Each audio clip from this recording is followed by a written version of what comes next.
我叫秦雅文，嫁到林家已经7年了。这7年来，我一直以为自己和婆婆的关系还算不错，至少表面上她对我很满意，经常在邻居面前夸我。可是当律师宣读那份遗嘱的时候，我才发现自己想错了。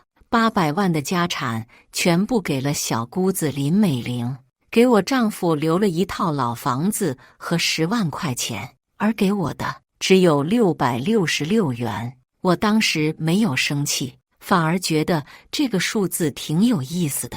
可是当我说出要把这笔钱全部捐给山区孩子的时候，婆婆的反应却让我彻底懵了。大家好，开始今天的分享之前，希望你能给人间烟火点个订阅，我将会分享更多优质的内容。那是一个普通的周3早晨，我像往常一样5点起床给全家准备早餐。婆婆林淑华最近身体不太好，医生说是轻度脑梗，需要调养，所以我格外注意她的饮食。正当我在厨房忙活的时候，突然听到客厅传来砰的一声响，我赶紧跑过去，发现婆婆倒在沙发旁边，脸色煞白，嘴唇发紫。妈，您怎么了？我立刻蹲下去扶她，手忙脚乱地拨打120。那一刻，我脑子里一片空白，只知道不能让婆婆出事。等救护车到的时候，我已经给她做了简单的急救措施。医生说送得及时，没有大碍。在医院的那些日子，我基本上就住在病房里了。白天我得去银行上班，晚上就在医院陪床。丈夫林志远工地上的项目正在关键时期，走不开，只能偶尔过来看看。小姑子林美玲倒是从国外赶回来了，不过只在医院待了2天，就说公司有紧急项目要回去处理。嫂子，妈就麻烦你多照顾了。美玲临走前这样对我说，语气里带着一种理所当然。我点点头，没说什么。毕竟婆婆生病，作为儿媳妇照顾她是应该的。医院里的日子特别难熬，婆婆因为脑梗的缘故，有时候会有些糊涂，半夜经常醒来，我就得起来哄她。有一次她半夜突然哭了，说自己是不是要死了。我赶紧安慰她，妈，您别胡思乱想，医生说了您没事的。雅文，妈老了，以后这个家就靠你了。她握着我的手，眼中满含泪水。那一刻，我心里特别难受，觉得婆婆其实挺可怜的。一个老人生病了，儿女都忙自己的事情，只有我这个儿媳妇陪着她。出院后，婆婆的身体虽然有所好转，但还是需要人照顾。我主动承担起了这个责任，每天下班回来就给她按摩，陪她做康复训练，还专门买了营养书籍，学习怎么搭配饮食。为了让婆婆心情好一点，我还特意买了她爱吃的点心，陪她看她喜欢的电视剧。有时候她想起年轻时候的事情，我就耐心地听她讲。雅文真是个好媳妇，我们家志远有福气啊。婆婆经常在邻居面前这样夸我，我听了心里也挺暖的。楼下的王阿姨还专门跑来跟我说，小秦啊，你对你婆婆真是没话说，现在这样的儿媳妇可不多见了。可是渐渐的，我发现婆婆有些变化。首先是她开始频繁地打电话，而且都很神秘，每次我一靠近，她就会立刻挂断或者换个话题。有几次我听到她在跟什么人说计划、安排之类的词，但具体内容我听不清楚。有一次我端着水进去，正好听到她在说时间差不多了，该准备了。看到我进来，她立刻挂了电话，笑着对我说，保险公司的电话真烦人。但我明明听到她说的不是保险的事情。其次，她开始问我一些奇怪的问题。雅文，你觉得什么样的人配得上好的生活。有一天吃饭的时候，他突然这样问我，我愣了一下。妈，您怎么突然问这个？没什么，就是随便聊聊。人老了，总爱胡思乱想。他笑笑，但眼神有些飘忽。还有一次，他问我，如果有一大笔钱，你会怎么处理？我想了想说，应该会存一部分做生活保障，然后用一部分做一些有意义的事情吧。什么叫有意义的事情？他追问，眼神变得很专注。比如帮助那些需要帮助的人，或者捐给慈善机构。我如实回答。婆婆听了这话，表情变得很复杂，半天没说话。然后她突然问，那你觉得多少钱算是一大笔？这个不好说吧，对不同的人来说标准不一样。我有些困惑，她为什么要问这些？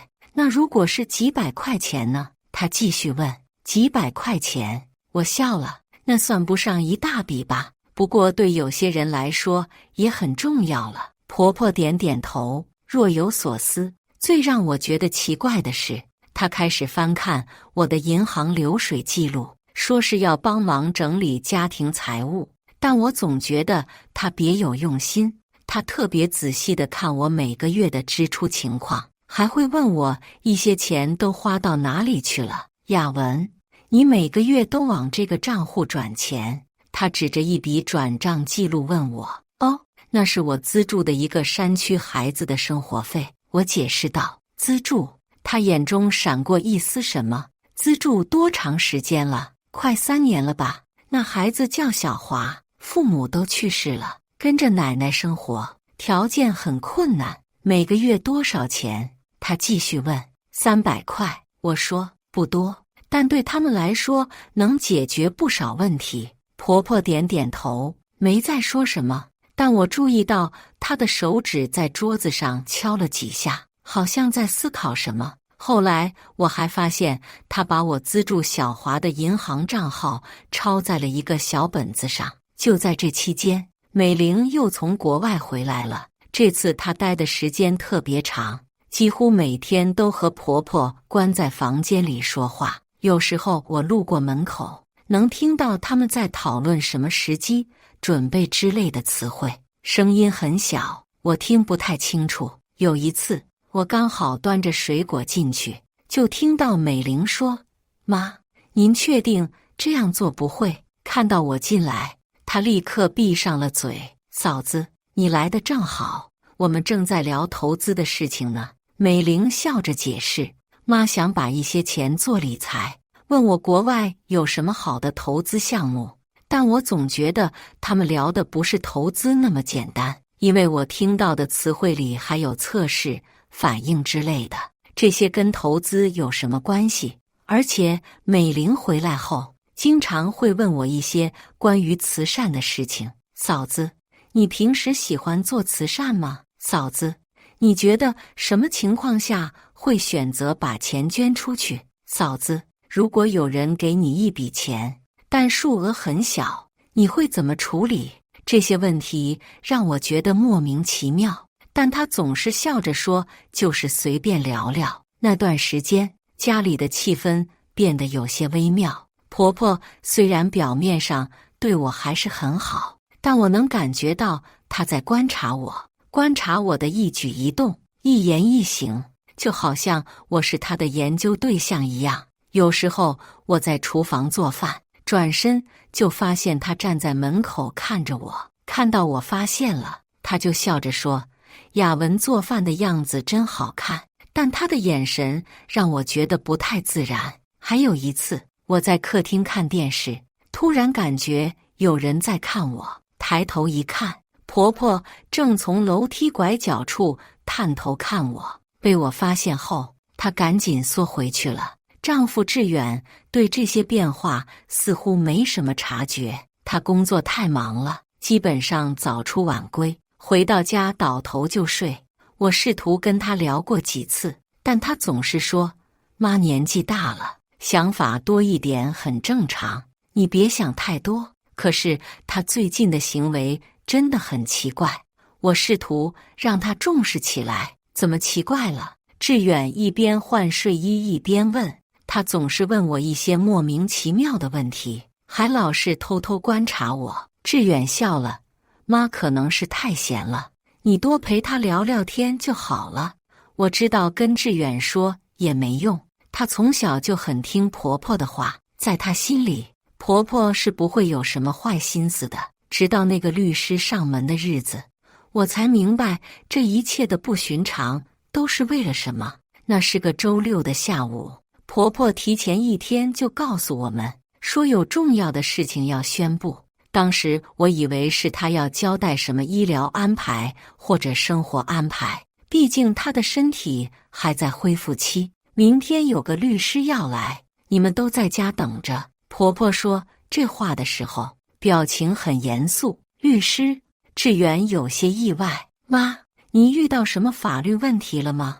没什么大事，就是要处理一些文件。婆婆摆摆手，到时候你们就知道了。那天晚上，我听到婆婆在房间里打电话，声音压得很低，但我还是听到了几个词：明天准备好了，按计划进行。律师是个40多岁的中年男人，戴着金丝眼镜，看起来很专业。他从公文包里拿出一份文件，说是林淑华女士的遗嘱。遗嘱？志远有些意外。妈，您人老了，总要提前安排这些事情。婆婆摆摆手，听律师宣读吧。我注意到婆婆说这话的时候，眼睛一直在看我，好像在观察我的反应。律师清了清嗓子，开始念那份遗嘱。根据林淑华女士的意愿，现对其名下财产进行如下分配：位于市中心的2套房产，总价值约600万元，以及名下存款和投资，总价值约200万元，共计800万元，全部留给女儿林美玲。听到这里，我心里有点意外，但也说不上震惊，毕竟美玲是女儿，而且她在国外工作，经济压力可能比较大。美玲听到这里，脸上闪过一丝得意，但很快就掩饰了过去。位于老城区的房产一套，价值约80万元，加上现金10万元，共计90万元，留给儿子林志远。志远的脸色有些不好看，但他没有说话。80万加10万，跟800万比起来，确实相差太远了。然后律师念到了我的部分，给儿媳秦雅文现金666元。整个客厅瞬间安静下来。666元，这个数字让我有点懵，不是因为少，而是因为太特殊了。我看了看婆婆，她正直直地盯着我，眼中有一种期待的光芒，好像在等待我的反应。那种眼神让我觉得很不舒服，就像是在看一只小白鼠的反应一样。妈，志远想要说什么，被婆婆打断了。这个数字有特殊含义，我希望雅文能明白我的用心。婆婆的声音很平静，但我能感觉到她的紧张。美玲坐在旁边，表面上在推辞：妈，您给我这么多，我真的不需要。但她的眼睛里明明写着满意。我沉默了几秒钟，然后点点头。我明白了，妈的安排一定有她的道理。听到我这样说，婆婆眼中闪过一丝什么情绪，嘴角微微上扬，好像松了一口气。她还跟美玲交换了一个眼神，我虽然看到了，但不明白什么意思。那天晚上，志远在卧室里来回踱步。雅文，妈这样分配确实不太公平，明天我去跟他谈谈。不用，我阻止了他。妈的钱，他想怎么分配是他的自由，可是你为这个家付出了这么多，金钱不能衡量一切。我握住他的手，再说666这个数字不是挺吉利的吗？志远看着我，眼中有愧疚，也有感动。雅文，委屈你了。我摇摇头，其实心里确实有些复杂的情绪，但我更多的是困惑。婆婆为什么给我这个数字？她说有特殊含义。是什么含义？接下来的几天，婆婆的行为变得更加奇怪。她时不时就提起那666元，总是意味深长地问我：雅文，这笔钱你打算怎么用？开始我以为她是关心我，后来发现她每次问这个问题时，眼神都特别专注，好像我的回答对她很重要。还没想好呢，妈，我总是这样回答。她还会故意在我面前提起家里的经济状况，说最近开销比较大，水电费涨了，保姆费也涨了。有一次，她甚至假装无意中说，有些人得到钱后总是乱花乱用，完全不懂珍惜，真是浪费啊！我听了心里有些不舒服，但没有说什么。美玲也开始频繁给婆婆打电话，每次通话后，婆婆都会找机会试探我对金钱的态度。雅文，你觉得钱应该怎么花才最有价值？雅文，如果有人把钱用在你认为不合适的地方，你会怎么想？这些问题让我越来越困惑。我感觉婆婆好像在测试我什么，但我不知道她在测试什么。最让我不解的是，每当我提到帮助别人或者做慈善的时候，婆婆的表情都会变得很微妙，有时候是紧张，有时候是期待，有时候是一种说不清楚的兴奋。就这样过了3天，我做出了一个决定。周3晚上吃完饭，我去找了婆婆。妈，我想好了，那666元要怎么用？婆婆正在看电视，听到我这话，立刻转过头来，眼中闪着一种急切的光芒。想好了，怎么用？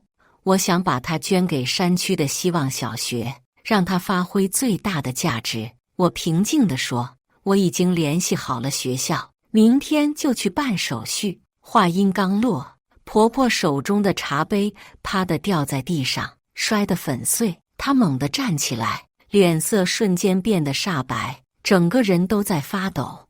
什么？你要捐掉？我点点头。是的，我觉得这样更有意义。不行，婆婆的声音尖锐的让我吃惊。绝对不行，你不能这样做。她的反应激烈的完全不像平时温和的样子，眼中满是惊恐，好像我要做什么天大的错事一样。就在这时，美玲从楼上走下来，看到这一幕，脸色也变得极其难看。妈，冷静一点，美玲急忙说。但婆婆像疯了一样，颤抖着声音喊道：完了，全完了，我的计划，这下全都完了。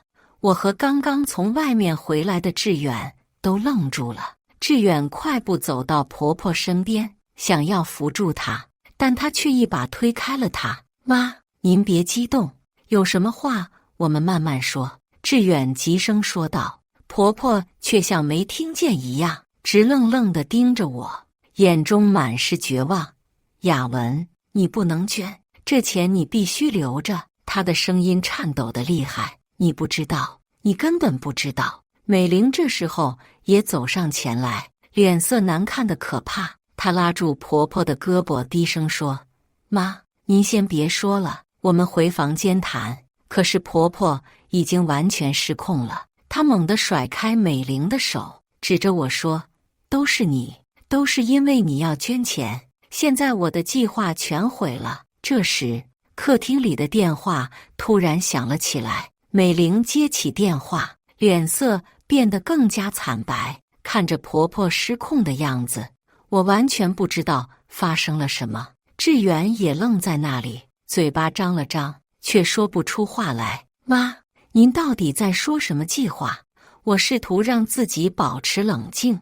我捐钱怎么会影响到您的计划？婆婆听到我这样问，突然停止了哭喊，她直直地看着我，眼中的绝望慢慢变成了一种复杂的情绪。你真的不知道？她的声音有些嘶哑。我不知道什么？我真的很困惑。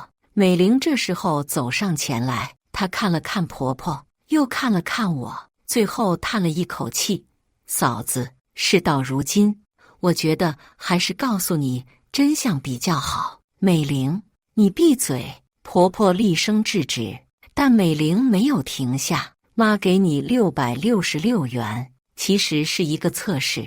美玲的声音很轻，但在安静的客厅里，每个字都听得很清楚。测试？我更加困惑了。测试什么？美玲看了一眼婆婆，婆婆已经瘫坐在沙发上，像是认命了一样。妈想测试你会不会把这笔钱捐掉。美玲继续说，她知道你有做慈善的习惯，所以故意给你这个数字，就是想看你的反应。我感觉脑子里嗡的一声，一时间没反应过来。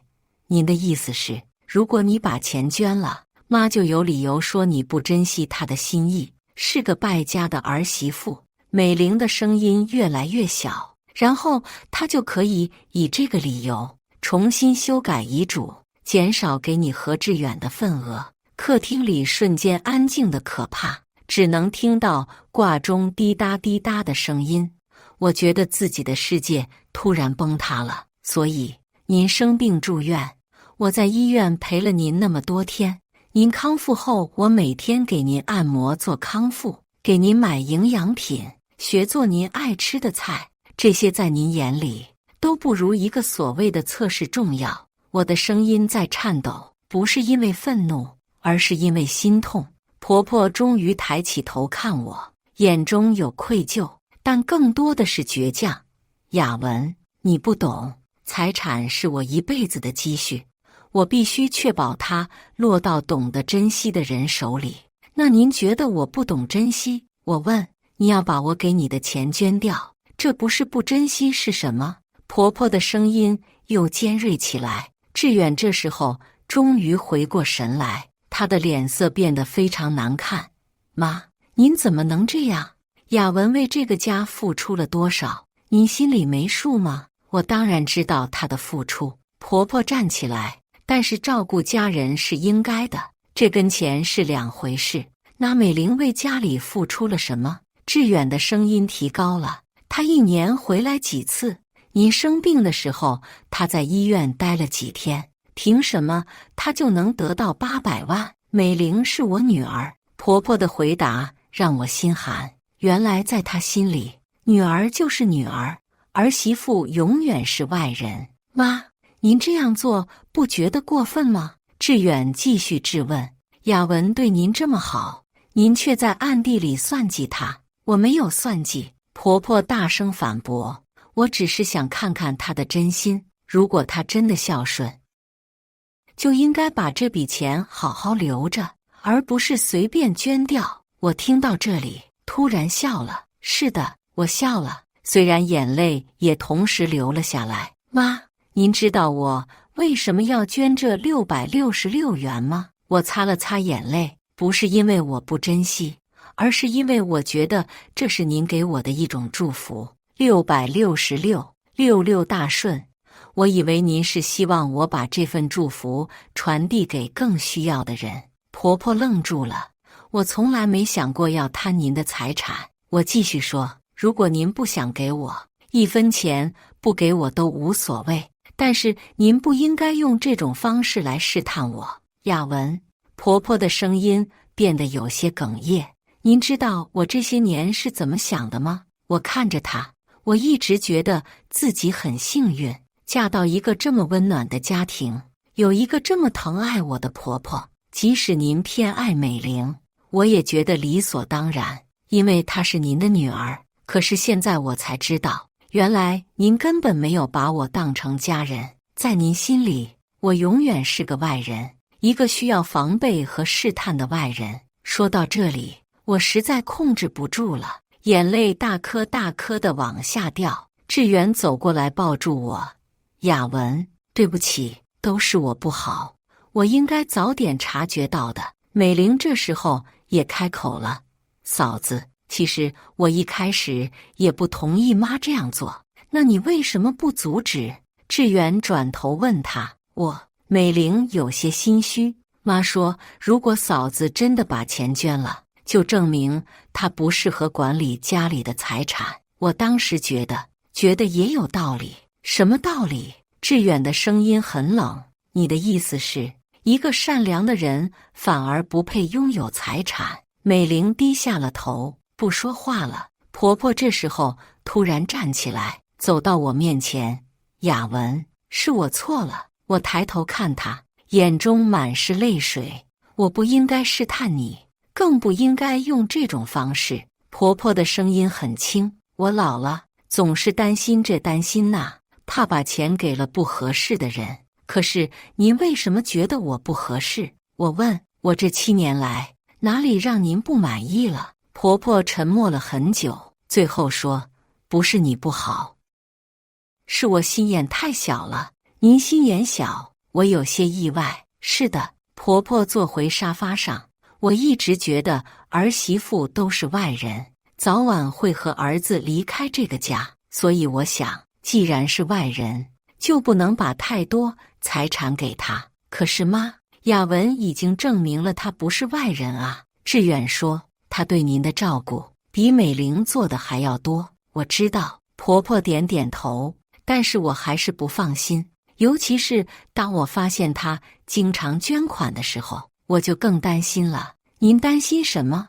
我担心他会把钱都捐光，担心志远以后的生活没有保障。婆婆的声音很小，所以我想测试一下他，看他拿到钱后会不会立刻捐掉。那如果我真的捐了，您打算怎么办？我问。我会重新写遗嘱，把给你们的份额减少，甚至全部收回。婆婆如实回答。然后我会跟志远说，你不懂持家，不适合管理财产。听到这里，我彻底明白了，原来这就是他们母女俩的计划。先给我一个微不足道的数字，激发我的善心，让我把钱捐掉，然后以此为理由收回我和志远应得的财产。妈，你想过没有，如果我不捐呢？我问。如果你不捐，我就会觉得你可能是真的孝顺，可能会考虑多给你们一些。婆婆说。可是如果我不捐，你又会觉得我贪财，对不对？婆婆愣住了。您看，不管我怎么做，在您心里我都不会是一个完美的儿媳妇。捐了，我就是败家；不捐，我就是贪财。我苦笑着说，您从一开始就没打算真心接纳我。客厅里又安静下来，过了很久，婆婆才开口，雅文，我真的错了，我不需要您的道歉。我站起来，我只想知道，您现在还觉得我是外人吗？婆婆看着我，眼中满含泪水。不是了。那您能告诉我为什么吗？因为，婆婆的声音哽咽了。因为如果你真的是外人，你现在应该和我吵架，应该要求我立刻修改遗嘱，应该指责我对你不公平。可是你没有。她继续说，你只是在问我为什么，只是在心痛我对你的不信任。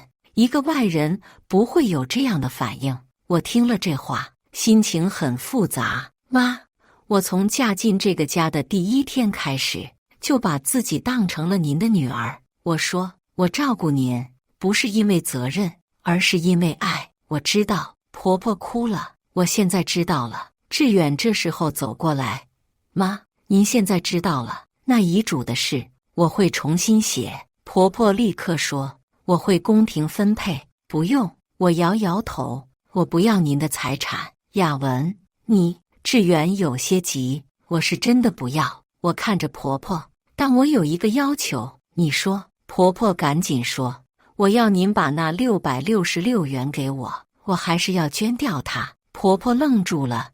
为什么？因为我想用这种方式告诉您，善良不是错，帮助别人也不是败家。我说，我要让您看到，这666元能够帮助多少孩子，能够给多少家庭带去希望。雅文，婆婆的眼泪流得更厉害了。而且我要您和我一起去捐。我继续说，我要您亲眼看看那些需要帮助的孩子们。婆婆点点头。好，我和你一起去。第2天，我们一起去了山区的希望小学。那是一所很简陋的学校，教室的墙壁有些剥落，课桌椅也很旧，但是孩子们的眼睛很亮，充满了对知识的渴望。当我把666元交给校长的时候，校长激动地说：“这笔钱可以买不少学习用品了。”婆婆在旁边看着，她看到孩子们因为得到新的文具而开心的笑容，看到他们认真学习的样子，眼中的表情慢慢发生了变化。亚文，这些孩子，婆婆的声音有些颤抖，他们很需要帮助。我说：“您看，666元对我们来说可能不算什么，但对他们来说意义重大。”我明白了。婆婆点点头，我明白你为什么要捐钱了。从学校回来的路上，婆婆一直很安静。到家后，她把我叫到房间里：“亚文，我想和你商量一件事。”她说：“什么事？”我想成立一个教育基金。婆婆的眼中闪着光芒，用我的一部分财产，专门帮助那些贫困的孩子上学。我惊讶地看着她：“您真的这样想？”“是的。”婆婆点点头。今天看到那些孩子，我想起了我当老师的时候，那时候我也遇到过很多因为贫困而上不起学的孩子，我总是觉得很遗憾。现在我有能力帮助他们了，为什么不做呢？她继续说：“而且我希望你能帮我管理这个基金。”是的，你。婆婆握住我的手，我现在知道了，你比任何人都适合做这件事。那一刻，我感动得说不出话来。后来，婆婆真的重新立了遗嘱，她把财产分成了几份，一份给美玲，一份给志远和我，还有一份用来成立教育基金。更重要的是，她开始真正把我当成了女儿。美玲对此虽然有些不满，但她也没有反对。后来她告诉我：“嫂子，其实我挺佩服你的，换作是我，可能早就和妈吵翻了。家人之间没有什么过不去的坎。”我对她说：“只要有爱，什么问题都能解决。”现在，那个教育基金已经帮助了上百个孩子完成学业。每次看到他们的感谢信，婆婆都会很开心。亚文，谢谢你教会了我什么是真正的财富。她经常这样对我说。妈，是您教会了我什么是家人。我总是这样回答。那个666元的测试，最终变成了我们全家的成长。它让我们明白，金钱固然重要，但比金钱更重要的是理解、信任和爱。婆婆的计划确实泡汤了，但这个结果比她原来设想的任何计划都要好，因为她不仅没有失去财产，反而收获了一个真正的女儿，一个完整的家庭，还有内心的平静和满足。有时候我会想，如果当初我没有选择捐出那666元，事情会是什么样子？但是我知道，无论怎样，我都会坚持自己的原则，因为善良不需要理由，爱也不需要试探。现在的婆婆再也不会在意我捐了多少钱，帮助了多少人。相反，她经常和我一起去看望那些受资助的孩子们，听他们讲学习和生活的故事。亚文，我以前真是太糊涂了。她有一次这样对我说：“我一直担心你会把钱都捐光，却没想过，正是因为你有这样的善心，才证明你是最值得信任的人。”妈，过去的事就让它过去吧。我握住她的手。我们现在不是很好吗？是的，我们现在真的很好，一家人和和睦睦，互相关爱，还能一起做有意义的事情，这比任何财产都更宝贵。以上就是今天分享的故事。大家有什么想说的、想吐槽的，欢迎在下方评论交流。也更希望能给人间烟火点个订阅，我将会分享更多优质的故事内容。